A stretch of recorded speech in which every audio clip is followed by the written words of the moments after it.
Bismillahirrahmanirrahim. Yang membinasakan yang pertama manusia ini adalah syuhun muta, sifat bakhil, pelit, kikir, medit, kedekut, apa lagi? Polit,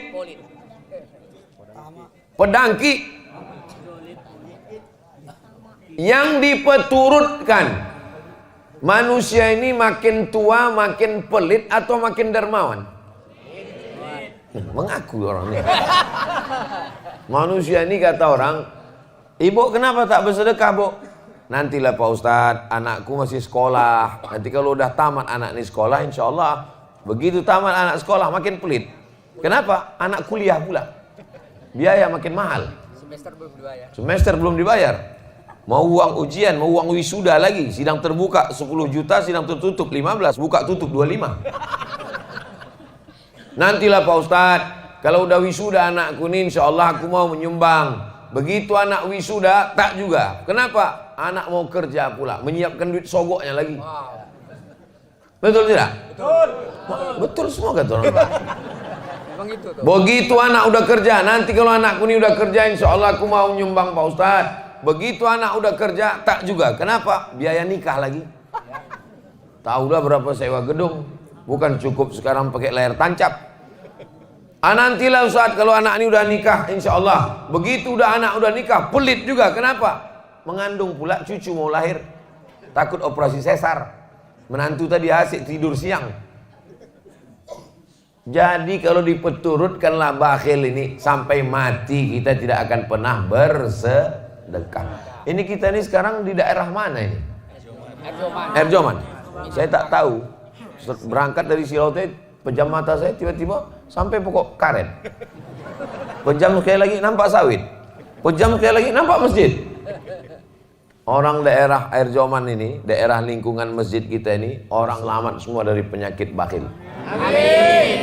Dari mana Ustaz tahu? Masjidnya bagus. Ini menunjukkan orangnya mewakafkan tanah. Ke belakang saya tadi wudhu, tempat wudhunya bagus, toilet. Kerannya banyak, tengok. Entah hidup atau tidak, wallahu a'lam. Hidup. Tak ada lagi tanah tempat parkirnya. Keramik turun sampai ke bawah.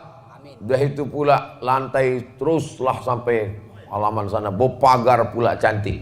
Mudah-mudahan yang membangun masjid ini kalau dia meninggal dunia dilapangkan Allah kuburnya. Amin. Kalau dia masih hidup diberkahi Allah rezekinya. Amin. Barakallahu lakum fima ataitum wa barakallahu lakum fima abaqaitum wa ja'alakum tahuran. Begitu cara mendoakan orang yang berwakaf bersedekah. Barakallahu lakum fima ataitum wa barakallahu lakum fima abaqaitum wa ja'alaha lakum tahuran. Kalau hafal. Kalau tak hafal gerak-gerakkan aja mulut. Mana tahu nanti ada orang minta doa kan. Bu, ibu kan orangnya pengajian, ya tolong doakan bu sedekah kami ini. Kalau ditanya apa doa ibu, so kau tanya, nanti antara aku sama Allah aja lah. Nah, macam mana cara mengobati penyakit bakhil, bin medit, bin kedekut, bin kikir, bin pedangki, bin polit tadi? Cara mengobatinya adalah pergi ke rumah sakit menengok orang sakit. Sakit jantung, darah tinggi, diabetes, kanker. Ada guna duit di situ? Guna duit untuk Pak Dokter semuanya. Duit bisa banyak, dokter bisa dibayar, rumah sakit bisa dibeli kalau orang kaya. Tapi ada satu yang tak bisa dibeli. Apa dia? Kesehatan. Mudah-mudahan kalau ada di antara kita nih yang sakit, diangkat Allah penyakitnya. Amin. Yang udah sehat-sehat nih mudah-mudahan istiqomah insya Allah. Amin. Kalau mau menengok tak ada harganya duit, pergilah ke liang lahat di kuburan. Bisa dipakai untuk menyogok mungkar nakir. Bisa disogok untuk menyogok malaikat maut. Malaikat maut, tambahlah umurku, ku kasih 3 miliar. Bisa? Innama amruhu idza arada syai'an ayyakula lahu kun fayakun. Mati. Mimda tema taya bawati. Modar. Bapak Ibu yang dimuliakan Allah Subhanahu wa taala, inilah dia yang disebut dengan bakhil, pelit, syuh yang diperturutkan tadi. Kalau diperturutkan bakhil ini memang orang tidak akan pernah mau berzakat. Siapa yang penghasilannya 1 tahun 85 gram emas, maka zakatnya 2,5%. 85 gram emas itu berapa tuh Pak Ustadz? 1 gram emas 1 juta. Sebetulnya udah naik 1.200.000, tapi karena kita udah lama kenal 1 juta aja lah. Tak apalah banyak kali. 85 gram kali 1 juta berarti 85 juta.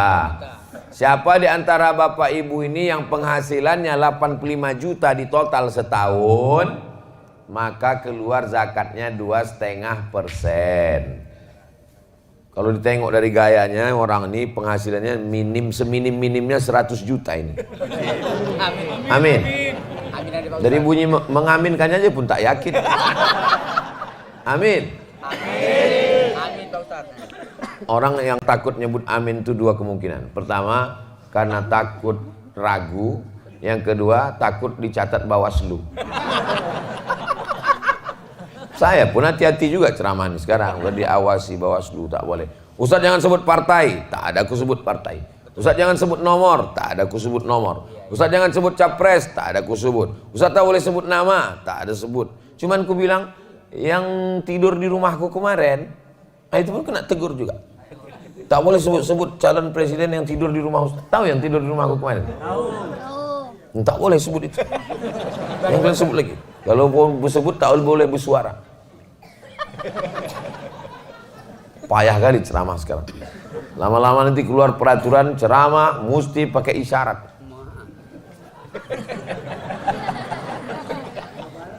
Bapak Ibu yang dimuliakan Allah Subhanahu wa taala, kalau ada orang membayar zakat 100 juta, itu berarti duitnya 4 miliar.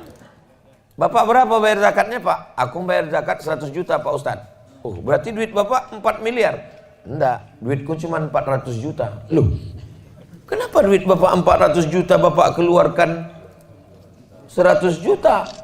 Bapak keluarkan 100, berarti Bapak salah hitung. Saya tak salah hitung Pak Ustadz. Kenapa Bapak keluarkan 100? Aku mau memancing rezekiku. Ada jenis manusia macam, cuman manusia yang macam gini tak banyak. Udah hampir-hampir punah lah. Perlu dibudidayakan. Jauh berjalan banyak ditengok, lama hidup banyak dirasa. Lain padang, lain belalang, lain lubuk, lain ikannya. Banyaklah saya jumpa manusia yang unik-unik macam ini. Tapi tak banyak kali.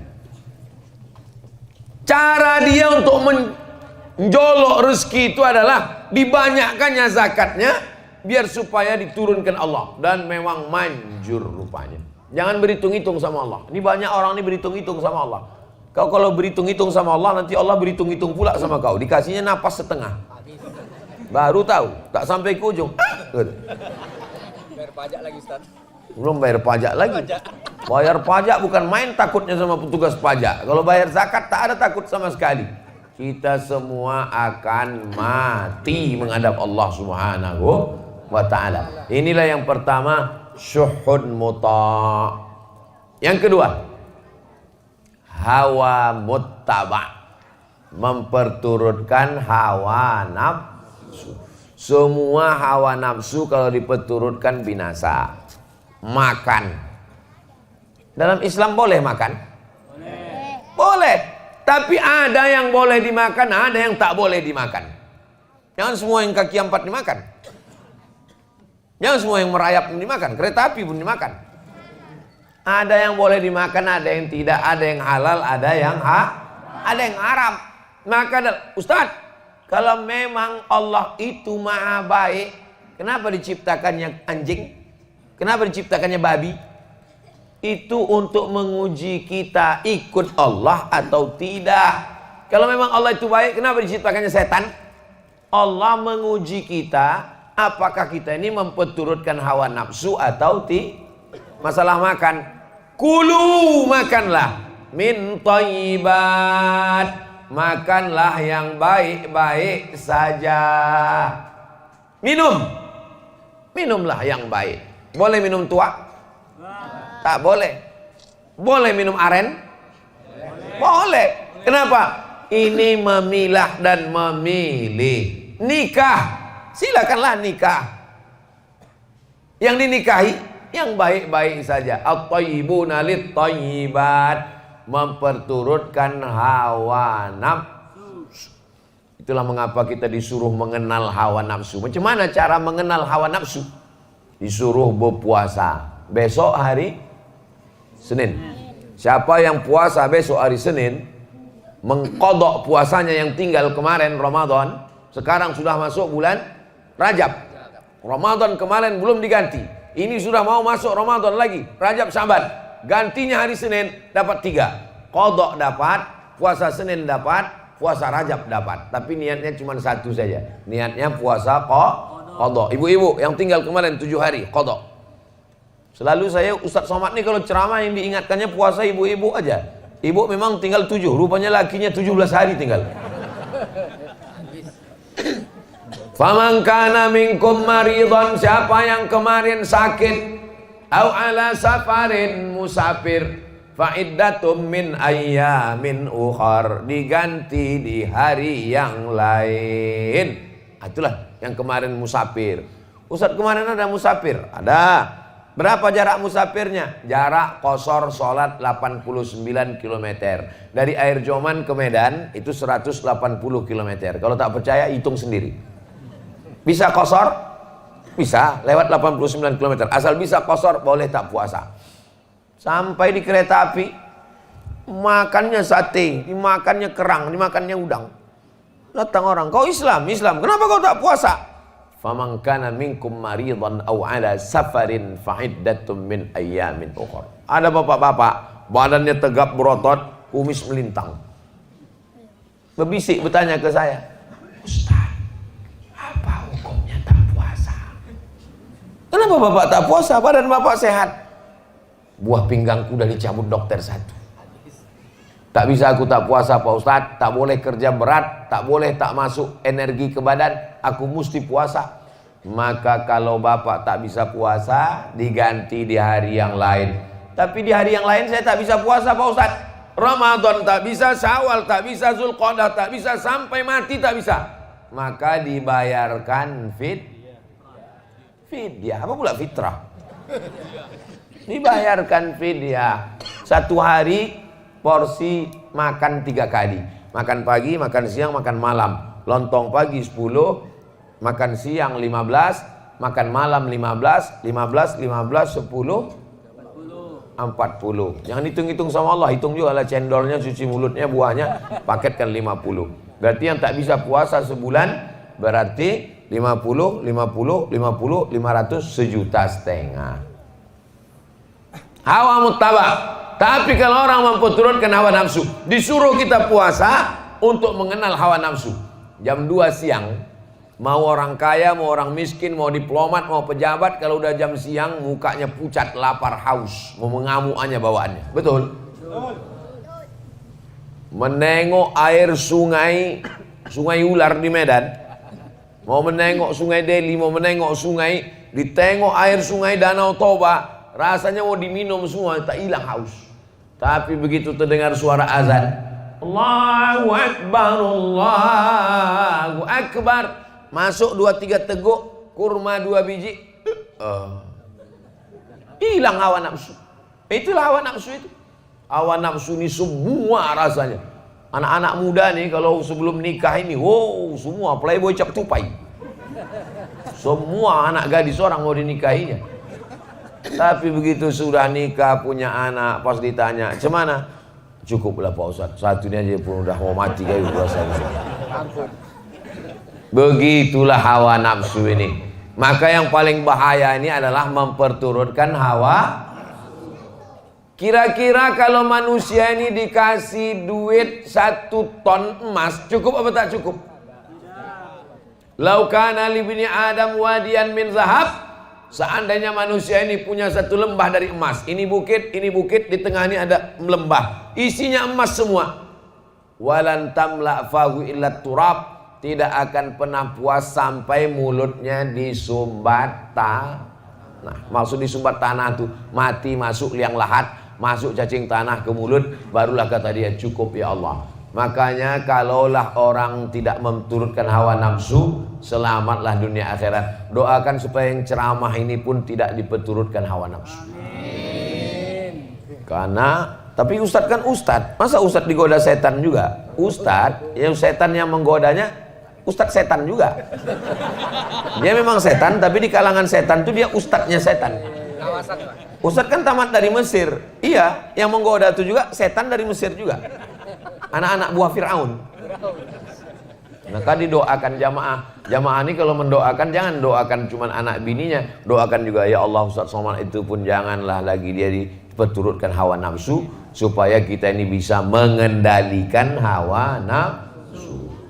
Yang ketiga adalah i'jabur rajuli li nafsihi, merasa kagum dengan diri sendiri. Nah, ini penyakit yang berbahaya nomor 3. Di antara kita ini semua yang ramai ini di masjid nih, siapalah yang paling bisa kena penyakit ujub kagum? Saya ini yang paling bisa. Disediakan tempat di depan, diminta jadi imam, disediakan kursi. Orang nyari-nyari kursi, saya dikasih kursi.